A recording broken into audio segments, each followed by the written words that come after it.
हम सब किस क्लास के हैं?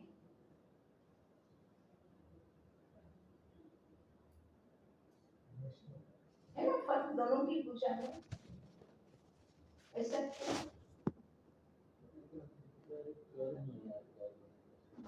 કારણ કે કૃષ્ણ પોતાના અંતિમ 84 ના જન્મમાં એકે દિવસ અમૃત વડા ખંડિત નતો કર્યો, એટલે દર્શનની શરૂઆત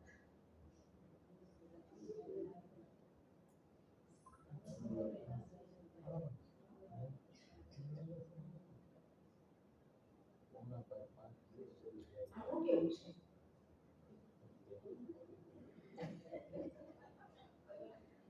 बात सही है ना?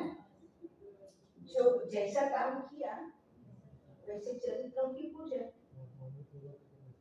रामे घरवाળી કરી હશે અમૃત વેળ ઉઠવામાં, એટલે ઉત્થાન તેની પર વાત કરી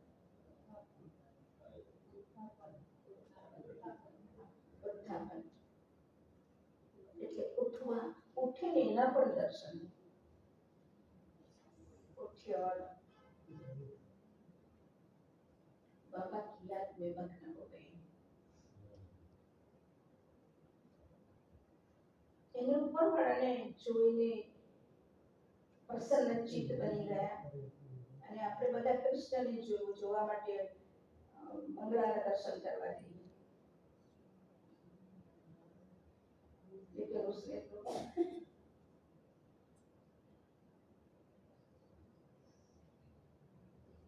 जो पहला नंबर है पूजा उसकी होती है, और पूजा देखो कितनी विधि पूर्वक, मनुष्य समझते नहीं कि श्री कृष्ण एक है व दो तीन,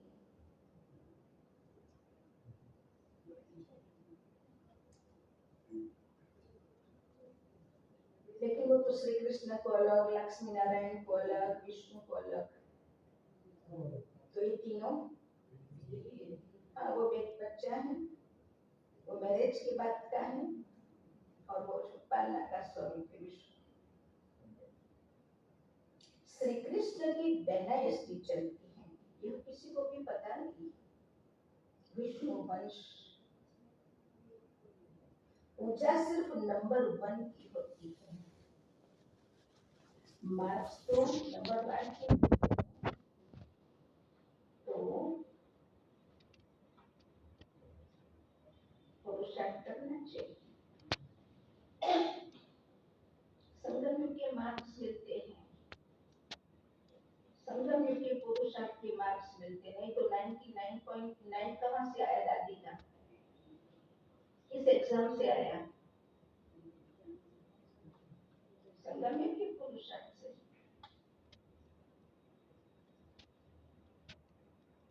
राम फेल हो गया किस पुरुषार्थ में? संगम के पुरुषार्थ। तो पुरुषार्थ करना चाहिए कि क्यों न हम पहले नंबर में आए, मम्मा बाबा को फॉलो करें, उनकी राजधानी ले लें, जो अच्छी सर्विस करेंगे वह अच्छे महाराजा के घर में जन्म लेंगे। वो महाराजाओं की शुरुआत संगम से होगी, जो हमारी बड़ी बड़ी दादियां गई है कहाँ गई? ऐसे कलियुग की बड़े बड़े लोगों के घर में। फिर जब वो जब आएंगे स्टेज पर तो वो ऐसे चरित्रवान होंगे कि लोग उनकी बातों को और लोग उसको कहेंगे अभी लीडरशिप आप ले लो। क्वालिटी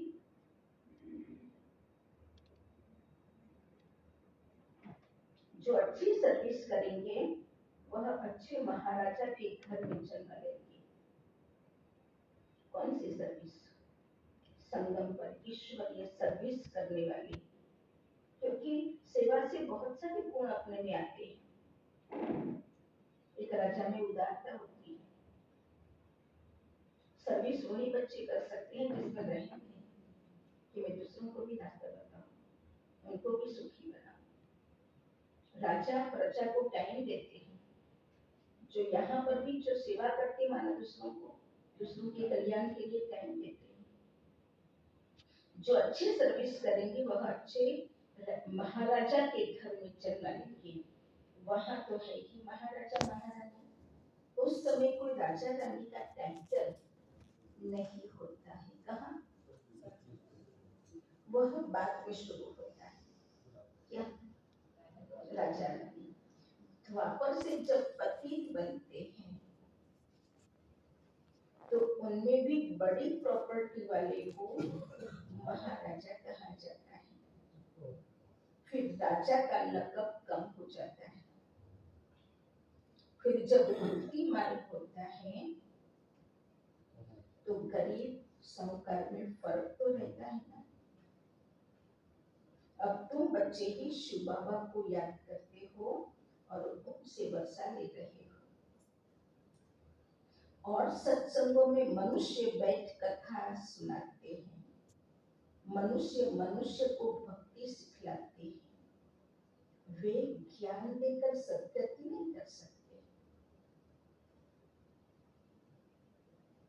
है समझ में?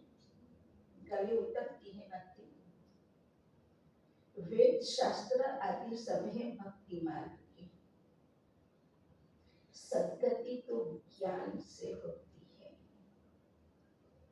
हम भी श्रेष्ठ गति तरफ आगे बढ़ रहे हैं ना।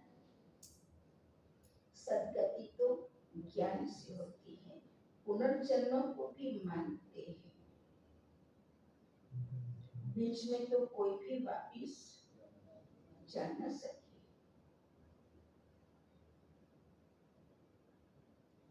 सुना?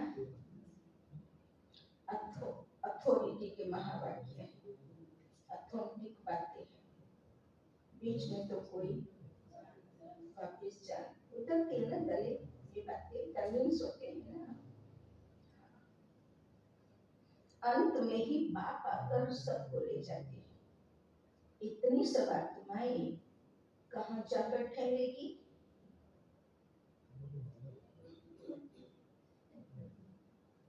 ऊपर की बात करता है अभी। सब धर्म वालों के सेक्शन तो अलग अलग है ना। आया कुछ समझ में? एक झाड़ में यहाँ पर भी नहीं, इसकी डाली वो डाली वो डाली वो डाली नहीं होती है। ऊपर भी है निराकारी आत्माओं का झाड़ है ना सेक्शन। उन्हीं की भीड़ में બધું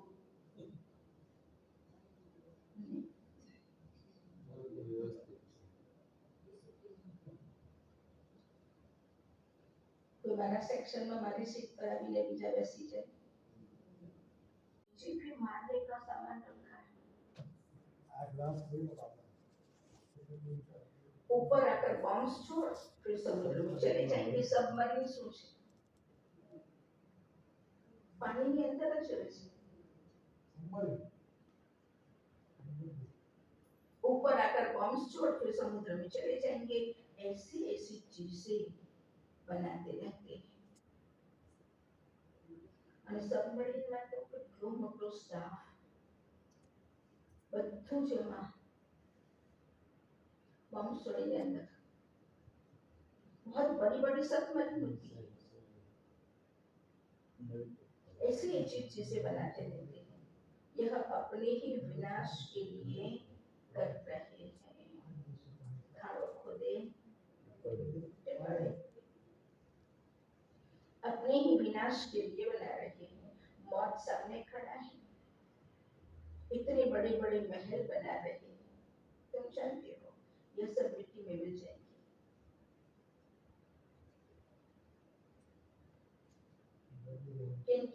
किनकी दबी रही धूल में आगे नहीं खबर क्या सफल होंगी उनकी जो धनी के नाम लगा रहे हो सभी। भंडारी इसलिए तो रखी, अपने लिए भी रखो भंडारी, लेकिन सफल भी करना है, फिर वही भंडारी स्वर्ग में दे दूंगा नहीं। हाँ?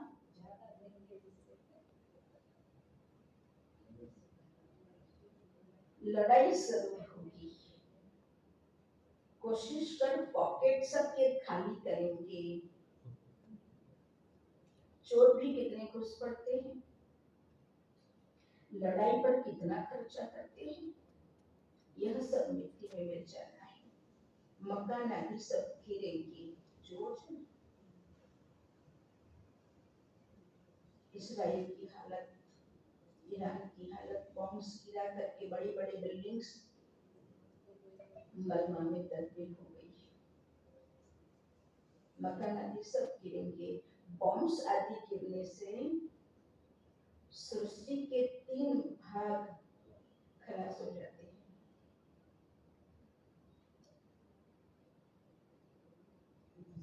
सुना? 3 भाग खलास हो जाते हैं, बाकी 1 भाग बच जाता है। कौन सा?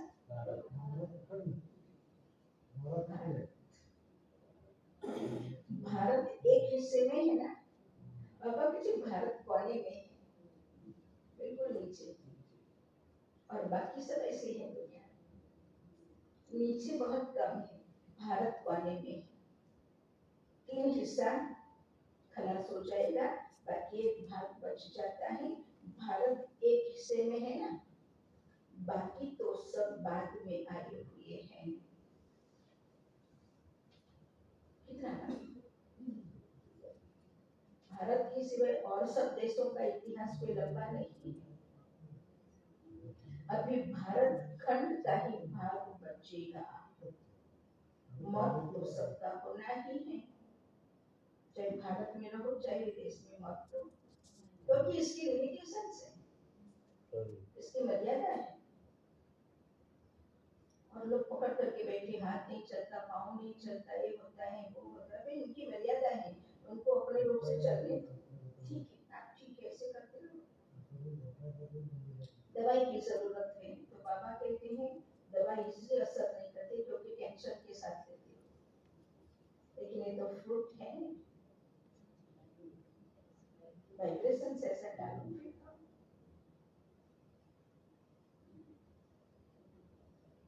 मौत तो सबका होना ही है, तो क्यों न हम बाप से पूरा वर्षा ले लें। इसलिए बाप कहते हैं लौकिक संबंधियों से भी तोड़ निभाना है, बाकी बंधन नहीं है तो बाबा राय देंगे कि क्यों नहीं सर्विस पर लग जाती हो, स्वतंत्र है तो बहुतों का भला कर सकते हैं। अच्छा कहा बाहर न जाइए तो अपने मित्र संबंधियों पर ही रहम करना चाहिए। आगे कहते थे ना कि बाबा रहम करो, अब तो तुमको रास्ता मिला है तो औरों पर भी रहम करना चाहिए, जैसे बाप रहम करता है। बाप कहते हैं मुझे याद करो तो विकर्म विनाश होंगे। सन्यासी लोग तो हठियों आदि की कितनी मेहनत करते हैं, यहाँ तो यह कुछ नहीं है, सिर्फ याद करो तो पाप भस्म हो जाएंगे, इसमें कोई तकलीफ नहीं, सिर्फ याद की यात्रा की बात है। उठो बैठो कर्मेंद्रियों से भल कर्म भी करो, सिर्फ बुद्धि का योग बाप से लगाओ, सच्चा सच्चा आशिक बनना है उस मासूम का। खुद कहते हैं कि हे आशिकों, हे बच्चों, भक्ति मार्ग में तो बहुत याद किया, लेकिन अब मुझ मासूक को याद करो तो तुम्हारे पाप भस्म होंगे। मैं गारंटी करता हूँ इस बात की। कोई कोई बात शास्त्रों में आ गई है, मेरी सुनाई हुई बात, भगवान द्वारा गीता सुनने से तुम जीवन मुक्ति पाते हो, मनुष्य द्वारा गीता सुनने से जीवन बंध में आ गए हो। सीढ़ी उतरते आए हो, हर एक बात में विचार सागर मंथन करना है, अपनी बुद्धि चलानी है। यह बुद्धि की यात्रा है जिससे विकर्म विनाश होंगे। वेद शास्त्र यज्ञ तप आदि करने से पाप नाश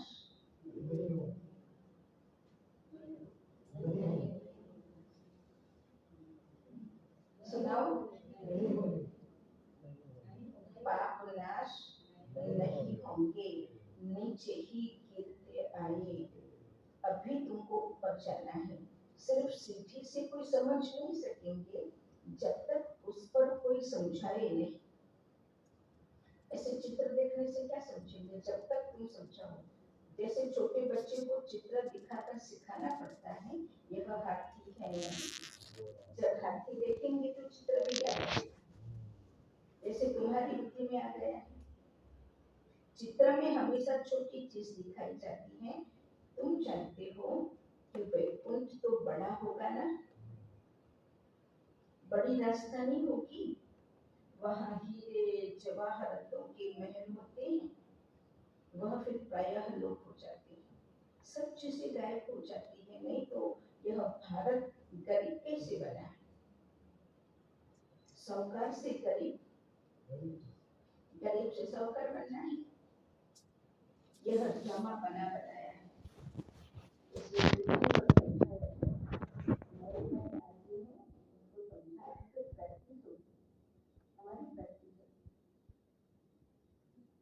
भारत की जीडीपी अमेरिका से भी ऊपर थी, 32%। कितना धनवान था भारत कलयुग में भी। तो सतयुग की तो जीडीपी 100% है। अगर एजुकेशन होगी, धन संपत्ति दिखाई दे रहा है क्या? ये दिखाई देता है। मुख खुल जाएगा। नए नए होगा, हम समझाएंगे तो हमको क्या फायदा होगा? हमारी प्रैक्टिस होगी, मुख खुल जाएगा। सर्विस लाइफ बच्चों को बनाया जाता है। कई सेंटर्स पर तो बहुत बच्चे अशांति फैलाते रहते हैं। बच्चों बाहर भटकता है तो नुकसान कर देते हैं, वायुमंडल खराब कर देते हैं। नंबर वन तो है ना, क्या कर सकता है बाबा? दो बच्चे भी घर में होते हैं तो कभी नंबर वन। फिर बात करेगा तुम्हें पढ़ाने की, तो यह हाल अपना देखो। दिन प्रतिदिन जाति साक्षात्कारों होते रहेंगे। किसको, किस बच्चों को? बच्चों को साक्षात्कार होता रहेगा। गलत किया, वातावरण को शांत किया, वायुमंडल खराब किया, अशांति फैलाई, सजा। पाप करने वालों को सजाई भी मिलती रहेगी। ब्राह्मण बने तो ऐसा नहीं है कि कोई पाप नहीं करते हैं, करते हैं, सजाई मिलती रहेगी। फिर कहेंगे नाहक हमने पाप किया, फिर पछताएंगे। लेकिन जो करना था तो वो कर लिया ना, रजिस्टर तो खराब हो गया। बात को सुनाकर प्रायश्चित करने से, चलो फिर भी ऑप्शन सुनाता है, रहम दिल है ना। बात को सुनाकर प्रायश्चित करने से कुछ कम हो सकता है, नहीं तो वृद्धि होती रहेगी। ऐसा होता रहता है। बाबा कहते ऐसा सेंटरों में होता रहता है। खुद भी महसूस करेंगे, परंतु फिर कहते क्या करें? हमारी यह आदत मिटती नहीं, इससे तो घर जाकर रहे। सेंटरों में भी कोई कोई बहनें ऐसी होती हैं। 2-3 दिन पहले भी बहुत सी बातें सुनाई थी बाबा सेंटर पर रहने वालों, जिसे बाबा कहते खबरदारी से रहना पड़ता है।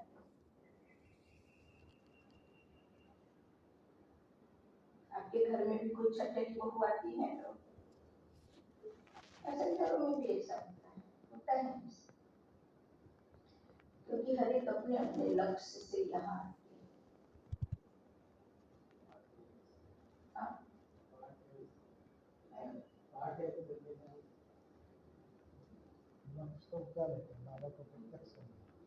इससे तो घर जाकर रहे।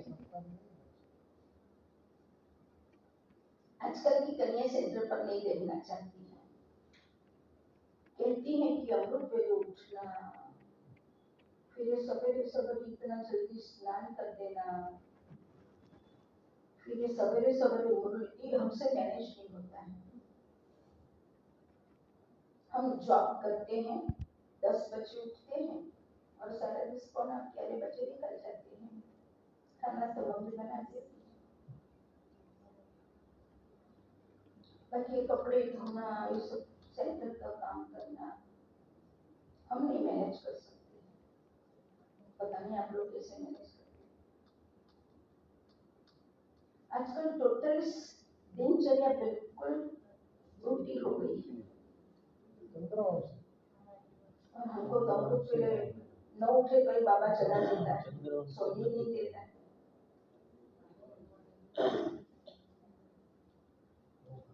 अच्छा, ये पूरा चलना